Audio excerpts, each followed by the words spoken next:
સુરત શહેરના શિવશક્તિ ટેક્સટાઇલ માર્કેટમાં થયેલી મોટી આગની દુર્ઘટનાને ફાયર બ્રિગેડ અને વહીવટીતંત્રની ટીમોએ સતત 2 દિવસ ભારે જહેમત બાદ કાબૂમાં લઈ લીધી છે।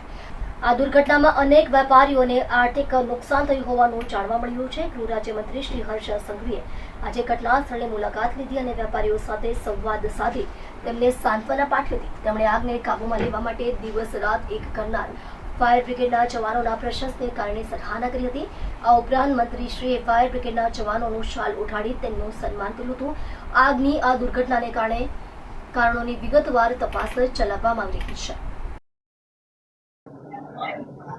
શિવશક્તિ માર્કેટમાં જે અતિ ભયાનક આગ લાગી, આગ ઓલવવા માટે સુરત મહાનગરપાલિકાની ફાયર ફાઈટરની ટીમ, સુરત મહાનગરપાલિકાની ફાયર ફાઈટરની ટીમ સિવાય બી આસપાસના વિસ્તારમાં બધી જ મોટી industry, Reliance, Adani, arsenal Mittal એવી બધી જ ઇન્ડસ્ટ્રીની ફાયર ફાઇટિંગ ટીમને બી ત્યાં લગાડવામાં આવેલી હતી।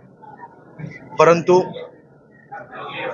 આ આગ એટલી ભયાનક હતી કે 48 કલાક સુધી ફાયર બ્રિગેડના જવાનો રાત દિવસ એક કરીને આગ ઓલવવા માટે મહેનત કરી, પરંતુ સફળતા મળતા ખૂબ સમય લાગ્યો અને એ સમયમાં ખૂબ મોટી દુકાનોની અંદર, ખૂબ મોટી સંખ્યામાં દુકાનોની અંદર નુકસાન થયું છે।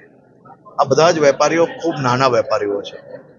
આજે collector Shri, police commissioner Shri અને સૌ અધિકારીઓને મંત્રી શ્રી મુકેશભાઈ, મેં અને બધા જ ધારાસભ્યશ્રીએ સૂચન આપ્યું છે અને તાત્કાલિક કેટલા લોકો પાસે ઇન્સ્યોરન્સ છે, કેટલા લોકો એવા છે કે જેની પાસે ઇન્સ્યોરન્સ નથી, જેના દુકાનની અંદર નુકસાન નથી થયું, એ પોતાનો સાડીઓ કે કપડાનો જે કંઈ સામાન હોય એ કઈ રીતે નિકાળી શકે, એનો વેપાર પાછો કઈ રીતે ઝડપથી ચાલુ થઈ શકે તે માટે તાત્કાલિક સર્વે કરીને કામ હાથ ધરવા માટેની સૂચના બી આપી છે।